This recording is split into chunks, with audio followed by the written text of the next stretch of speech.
नमस्कार, आप देख रहे हैं अपना बिहार। आपके साथ मैं हूं शिप्रा झा। दही चूड़ा भोज के बीच आरजेडी सांसद मीसा भारती के बयान पर बिहार की राजनीति गर्मा गई है। उन्होंने मुख्यमंत्री नीतीश कुमार को न सिर्फ गार्जियन कहा, बल्कि मीसा भारती ने कहा कि मुख्यमंत्री नीतीश कुमार के लिए दरवाजे खुले हैं। नीतीश कुमार परिवार के सदस्य हैं, वो जब चाहे तब घर आ सकते हैं।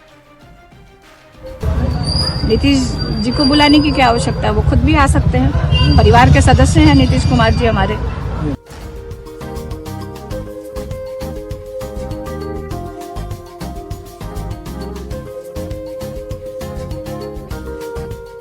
बिहार की सियासी दही चूड़ा भोज पर देश भर की नजर होती है, क्योंकि दही चूड़ा भोज में यहाँ पकती है सियासी खिचड़ी। और इस सियासी खिचड़ी में इस बार आरजेडी सांसद मीसा भारती ने ये कहकर राजनीतिक तड़का मार दिया कि नीतीश कुमार के लिए आरजेडी के दरवाजे खुले हुए हैं। जहाँ तक मुझे समझ में आता कि राजनीति में कुछ भी असंभव नहीं है। और अभी जो जिस तरह की चर्चा काफी टाइम से मीडिया में चल रहा था, सोशल मीडिया में चल रहा था, तो कुछ भी कहना इस पे अभी जल्दबाजी होगा। मीसा भारती का बयान इसलिए मायने रखता है क्योंकि उनसे पहले लालू प्रसाद ने नीतीश कुमार को ऑफर दिया था। हमारा तो खुला हुआ है, नीतीश कुमार को भी खोल कर रखना चाहिए। मुख्यमंत्री है, उनको खोल कर। मीसा भारती ने ये बयान तब दिया जब नीतीश कुमार बिहार विधानसभा में भी कह चुके हैं कि वो कभी इधर उधर जाने की गलती नहीं करेंगे। सभी लोग क्या किए थे, पहले कोई काम किए थे, हम लोग आ गए हैं, अब इधर उधर नहीं जाने वाले हैं। बीच में इनको मौका मिल गया, अब इसी में परेशान हो। हाल ही में प्रगति यात्रा के दौरान जब पत्रकारों ने लालू प्रसाद के ऑफर पर सवाल किए थे, तब भी उन्होंने कहा था कि वो अब इधर उधर जाने वाले नहीं हैं। माफ कर देंगे, आप क्या बोल रहे हैं, हम आ जाएंगे। अब 2024 का वो बयान भी सुन लीजिए। लोकसभा चुनाव प्रचार के दौरान पीएम मोदी के सामने भी उन्होंने इस बात को दोहराया था और तब पीएम मोदी जोर से हंसने लगे थे। इधर हम गायब हो गए थे, तभी हम फिर आपके साथ हैं। हम आपको आश्वस्त करते हैं कि अब इधर उधर होने वाले नहीं हैं, हम रहेंगे आप ही के साथ। नीतीश कुमार भले ही बार बार ना कह रहे हों, लेकिन नीतीश की वापसी को लेकर पार्टी के अंदर ही विरोधाभास है। अब जरा तेजस्वी यादव का बयान भी सुन लीजिए। तो आप पत्रकार लोग आप पूछते रहते तो क्या बोलेंगे, आप लोग को ठंडाने के लिए बोले।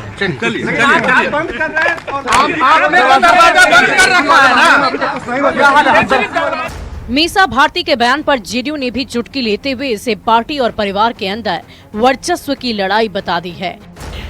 हमें तो ऐसा लग रहा है कि तेजस्वी यादव जी के बयान का खंडन करने के लिए परिवार और पार्टी के अंदर ही लोग मुस्तैदी से तैयार हैं। वहीं बीजेपी ने भी इसे आरजेडी के अंदर की लड़ाई करार दिया है। लालू परिवार में एक दूसरे को अपमानित करने की होड़ मची है। पहले तेजस्वी यादव जी ने एक बयान देकर अपने पिताजी लालू प्रसाद जी को ही ठंडा कर दिया।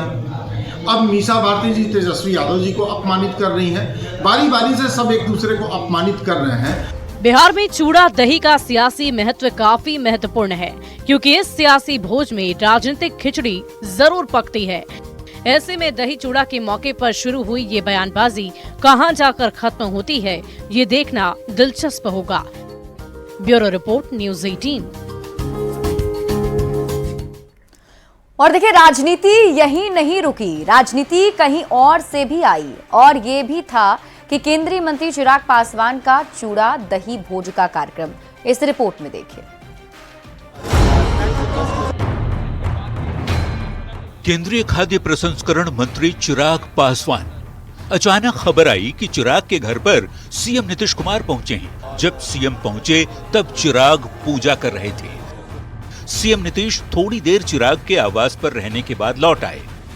इसकी जानकारी मिलते ही आरजेडी ने तंज कसने में तनिक भी देरी नहीं की। 12 बजे का समय दिया हो, 10 बजे उसका छप्पड़ रोज करके चला आइएगा, उसका तो बाजार उजड़ गया, कुछ बचा नहीं, कोई था वहां नहीं। तो एनडीए के अंदर में जुत्तम पैजार है, छप्पड़ उजाड़ राजनीति चल रही है। आरजेडी के मुख्य प्रवक्ता ने जो कहा सो कहा ही। सिंगापुर रहने वाली लालू प्रसाद की बेटी रोहिणी आचार्य ने भी सोशल मीडिया पर पोस्ट कर तंज कसते हुए चिराग की ओर से दिए गए चूड़ा दही के भोज के दही को खट्टा बताने की भरपूर कोशिश की। चल रही सियासी चर्चा के बीच चिराग पासवान सामने आ गए। चिराग ने कहा, मुख्यमंत्री की व्यस्तता का हम सभी सम्मान करते हैं, सीएम का हमारे यहाँ आना ही बड़ी बात। जानकारी मिली आज मकर संक्रांति, आप सब जानते हैं कि मैं भी पूजा पाठ में बहुत ज्यादा विश्वास रखता हूँ। तो ऐसे में उस वक्त मैं पूजा पे बैठा हुआ था, तुरंत आना उस वक्त संभव नहीं हो पाया। पर हाँ, मुख्यमंत्री जी आए, ये अपने में बहुत बड़ी बात है। उन्होंने आकर अपनी शुभकामनाएं दी, ये मेरे लिए, मेरी पार्टी के लिए, हमारे तमाम साथी कार्यकर्ताओं के लिए ये अपने में बहुत बड़ी बात है। चूड़ा दही के भोज में सियासी खिचड़ी का स्वाद खोज रहे आरजेडी को जेडीयू की ओर से पार्टी की प्रवक्ता अंजुम आरा ने जवाब दिया। लेकिन मुझे ये नहीं समझ में आ रहा है कि राजद के लोगों को इस पे खुश होने की कहां से गुंजाइश है भाई। वो अर्थ का अनर्थ आजकल निकालने में लगे हुए, जिसका उन्हें फायदा कहीं से भी मिलने वाला नहीं है। बिहार में दही चूड़ा का भोज हमेशा सुर्खियों में रहता है और हर मकर संक्रांति के भोज के पहले और बाद में हर साल ऐसे ही सियासी मायने निकाले जाते रहे हैं, जो इस साल भी हो रहा है। न्यूज़ 18 के लिए पटना से अमित कुमार के साथ ब्यूरो रिपोर्ट। 2025 विधानसभा के लिए एनडीए पूरी तरह एकजुट दिख रही है। मकर संक्रांति पर दही चूड़ा के भोज में खाने के टेबल पर एनडीए की एकजुटता दिखी, जब एनडीए के पांचों दल के प्रदेश अध्यक्ष ने एक साथ एक टेबल पर खाना खाया। कल से एनडीए की यात्रा भी शुरू होने वाली है। बगहा में एनडीए नेताओं का महाजुटान होगा।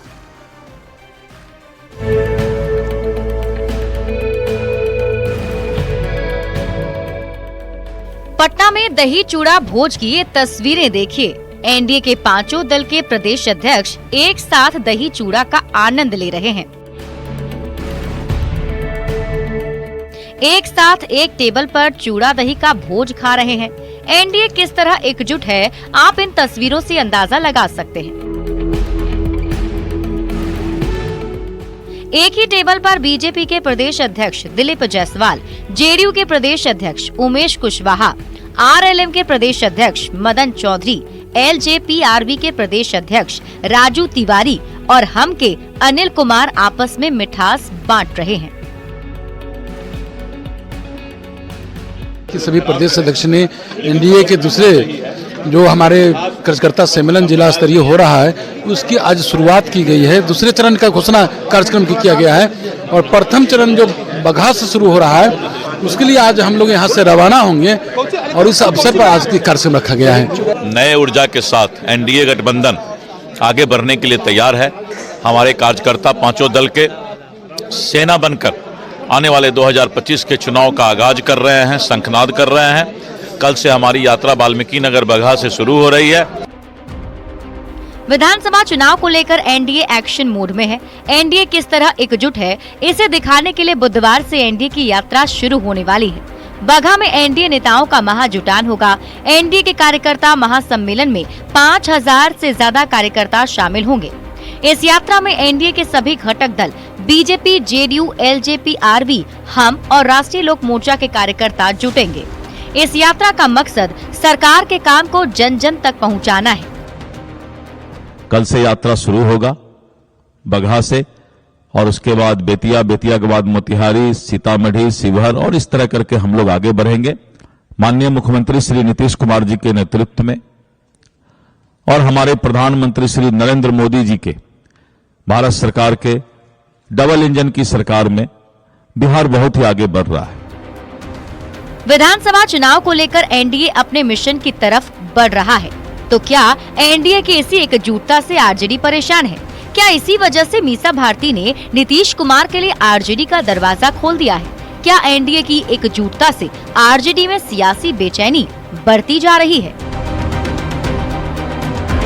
न्यूज़ 18 के लिए पटना से धर्मेंद्र कुमार की रिपोर्ट।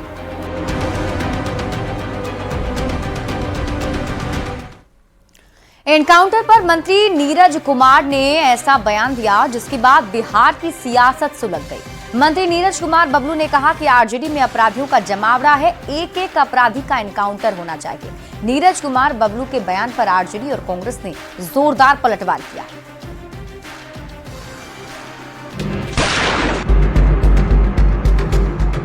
सारा अपराधी आरजेडी से जुड़ा हुआ है। एक एक अपराधी का इनकाउंटर होना चाहिए बिहार में। एनकाउंटर को लेकर मंत्री नीरज कुमार बबलू ने बड़ा बयान दे दिया। नीरज कुमार के बयान पर बिहार की सियासत सुलग गई।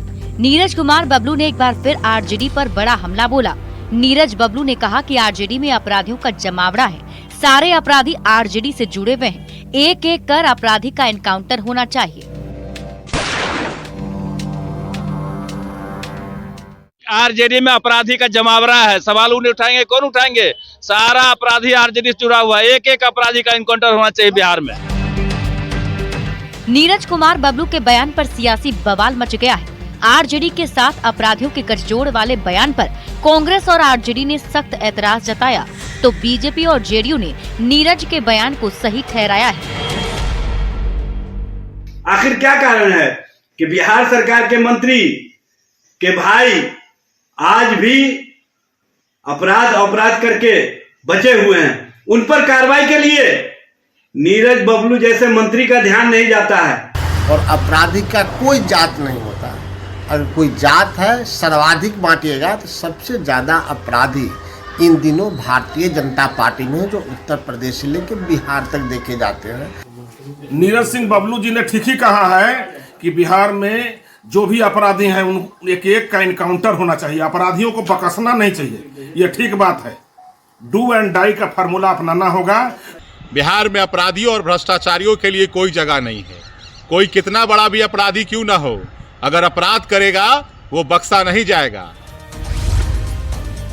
एनकाउंटर पर नीरज बबलू के बयान से सियासी शोले भड़क उठे हैं। विधानसभा चुनाव से पहले एनडीए और महागठबंधन में सियासी वार पलटवार तेज हो गया है। नीरज बबलू ने अपराधियों को आरजेडी से जोड़कर बिहार की सियासत सुलगा दी है। न्यूज़ 18 के लिए पटना से संजय कुमार की रिपोर्ट। और इस बीच आपको बड़ी खबर पटना से बताते हैं, जहां बिहार सरकार में श्रम मंत्री संतोष सिंह को मिली धमकी मामले में पुलिस ने कार्रवाई शुरू कर दी है। पटना पुलिस ने मंत्री से मामले की जानकारी लेते हुए भरोसा भी दिया है कि इसमें सख्ती से एक्शन लिया जाएगा। बता दें कि मंत्री संतोष सिंह को लॉरेंस बिश्नोई के नाम पर फोन पर 30 लाख की रंगदारी मांगी गई और रंगदारी नहीं देने पर बुरा अंजाम भुगतने की धमकी भी दी गई है। तो आपको धमकी मिली है लॉरेंस बिश्नोई के नाम पे, किस तरह से थ्रेट दिया गया है और क्या कहा गया? और पहले फ़ोन किया, फ़ोन करने के बाद बोला कि कौन बोल रहे हो? बोले कि हम श्रम संसाधन मंत्री संतोष सिंह बोल रहे हैं। तो बोला कि मैं लॉरेंस बिश्नोई बोल रहा हूँ। कहीं बोलो क्या बात है? तो ऐसा करो 30 लाख रुपया दे दो। कहीं क्या तुम्हारे बाप घर से आएगा 30 लाख रुपया, कहाँ से पैसा दे दो? फिर बोला, फिर मैंने फ़ोन काट दिया। फिर दोबारा फ़ोन किया, एक मैसेज डाला कि बाबा सिद्दीकी का जिस तरह से हत्या हुई है उसका चित्र भी भेजा कि देख लो, और इसी का तुम्हारा गाड़ी का नंबर 0011 है। ठीक बात है, मेरे गाड़ी का नंबर 0011 है। और मैंने कहा कि देरी मत करो, अभी हम नियोजन भवन बैठे हैं, यहीं भेज दो अपना। बोला कि ठीक है हम भेजते हैं। ये तो बात हुई। आपने इसकी जानकारी डीजीपी को भी दी है? डीजीपी को फ़ोन किया अभी कि ऐसा ऐसा है, एक नंबर ऐसा है, एक लॉरेंस बिश्नोई करके कोई फ़ोन कर रहा है, थ्रेट दे रहा है, और 24 घंटा के अंदर पहुंचा दो पैसा, नहीं तो इसका अंजाम भुगतने के लिए तैयार। और कॉल आया, उसको रिसीव किए हैं, तो उस पर सब कुछ थ्रेटनिंग टाइप का कॉल है। और कॉल में डिटेल्स क्या है उस पर हम लोगों ने उनके आवेदन प्राप्त हो रहे हैं। बाकी हम लोग आगे जो नंबर मिले हैं उस पर हम लोग आगे तकनीकी प्रारंभ कर दिया है। बाकी उनका जो लिखित बयान प्राप्त होते हैं उसके आधार पर हम आगे कार्रवाई करेंगे। फिलहाल इसको हम लोग गंभीरता से लिए हैं, गंभीरता से लेकर आगे कार्रवाई कर रहे हैं। बिहार में साइबर अपराधी एक से बढ़कर एक वारदात को अंजाम दे रहे हैं। नवादा और कैमूर में साइबर शातिरों ने अपने कारनामे से सबको हैरान कर दिया है। ये रिपोर्ट देखिए।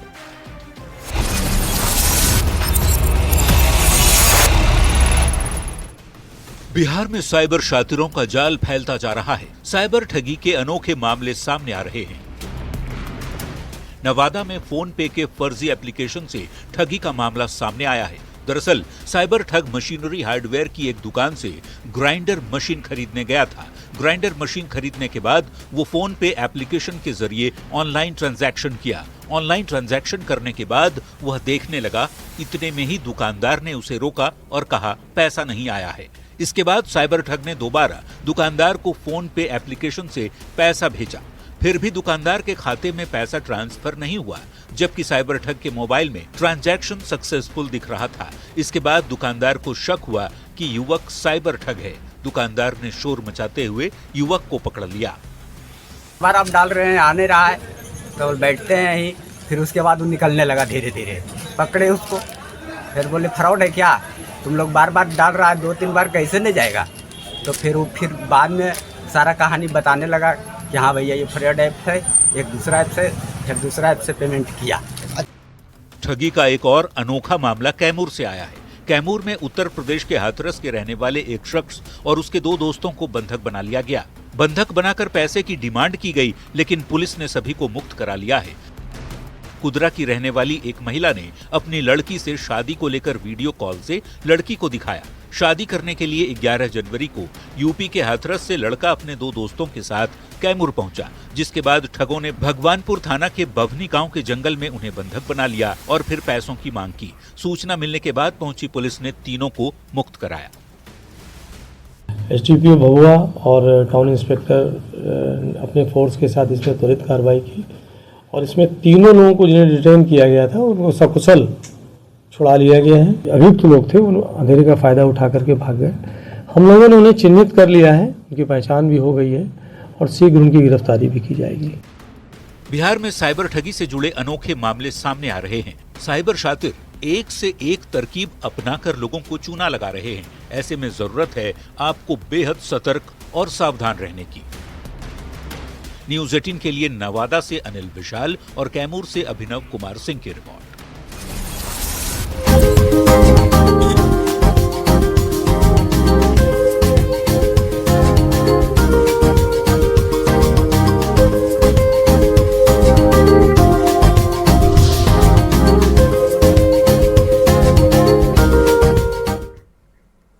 पूर्णिया में खाद्य व उपभोक्ता संरक्षण मंत्री लेसी सिंह ने अपने आवास पर दही चूड़ा भोज का आयोजन किया और सभी बिहार वासियों को मकर संक्रांति की शुभकामनाएं दी।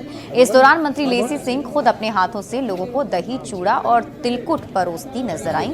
भोज में पूर्व सांसद संतोष कुशवाहा, सांसद पप्पू यादव सहित कई नेता भी शामिल हुए। देखिए, कई वर्षों से लगातार मेरे द्वारा दही चूड़ा का भोज का आयोजन किया जाता है मकर संक्रांति के अवसर पर। इस बार भी है, उसी परंपरा को निभाते हुए आज भी कर रहे हैं और ये सौहार्द का पर्व है। एक साथ सभी लोग बैठ के खाते हैं और संस्कृति का भी पर्व है।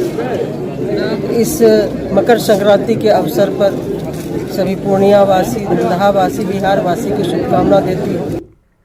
खबर नालंदा से है, जहां राजगीर में दही प्रतियोगिता का आयोजन किया गया। कार्यक्रम में ग्रामीण विकास मंत्री श्रवण कुमार शामिल हुए। प्रतियोगिता में सबसे ज्यादा दही खाने वाले को पुरस्कार से सम्मानित किया गया। इस दौरान मंत्री श्रवण कुमार ने मकर संक्रांति की बधाइयां देते हुए कहा कि आज राजगीर में कई तरह की प्रतियोगिता का आयोजन किया गया, जिसमें दही प्रतियोगिता सबसे खास रही। संक्रांति के क्या प्रकार की प्रतियोगिता हो रही है। दही का प्रतियोगिता है, खेल का प्रतियोगिता है, पतंग का प्रतियोगिता है, स्टॉल का प्रतियोगिता है। सब प्रतियोगिता में जो लोग बढ़िया करेंगे उनको प्रोत्साहित किया जाएगा, पुरस्कार दिया जाएगा। अच्छी परंपरा है और इससे बेहतर जो आगे हो सकता है वो हमारे सभी अधिकारी और सभी प्रतिनिधि लोग करेंगे। खबर पटना से है, जहां पुलिस ने पाटलिपुत्र कॉलोनी में पिछले 1 महीने से चोरी की 9 वारदात को अंजाम देने वाले गिरोह का खुलासा किया है और गिरोह के 4 सदस्यों को भी गिरफ्तार कर लिया गया। उसकी निशानदेही पर गिरोह के पास से चोरी के 2 किलो चांदी के आभूषण, सोने के जेवर, कैश, लैपटॉप सहित कई सामान बरामद हुए हैं। एसपी ने बताया कि चोर रात में घर की रेकी करते थे और फिर चोरी करके आराम से निकल जाते थे। थाना अंतर्गत ही 9-10 दिसंबर से ये गिरोह एक्टिव था, जिनके द्वारा 9 कांडों को अंजाम दिया गया। आसपास के थाना क्षेत्रों में भी जो है हम लोग चेक करवा रहे हैं। अगर ऐसा इनकी और संलिप्तता आती है तो उसमें भी रिमांड किया जाएगा। फैंसी पिस्टल जो है एक इसमें बरामद हुआ है, जिनका चोरी हुआ था। साथ ही इनके पास से भी जो है एक अवैध पिस्टल जो है बरामद हुआ है गोलू कुमार से, जिसमें जो है मेहंदीगंज में केस दर्ज हुआ है। हालांकि अभी तक ये सामने नहीं आया है कि ये पिस्टल लेकर घर में घुसते थे या नहीं, क्योंकि इनके द्वारा बंद घर को जो है हमेशा टारगेट किया जाता है। खबर बेतिया से है, जहां पिस्टल के बल पर अपहरण मामले में तेजस्वी यादव ने के बिहार सरकार की मंत्री रेणु यादव के साथ नाम जोड़ने के बाद मामला हाई प्रोफाइल हो गया है। मंत्री के रिश्तेदार आरोपी रवि के साथ ही उनकी पत्नी श्रद्धा के खिलाफ 48 घंटे के अंदर वारंट जारी कर दिया गया और 2 दिन के अंदर आरोपी को सरेंडर नहीं करने पर पुलिस उसकी संपत्ति की कुर्की करेगी। इस बीच लगातार रवि के ठिकानों पर छापेमारी भी चल रही है। रवि के पुष्पांजलि होटल और जीडी गोयनका स्कूल में भी पुलिस ने दबिश बनाई है। एसपी ने सुशासन में खलल डालने वाले अपराधियों पर कार्रवाई करने का आश्वासन दिया है।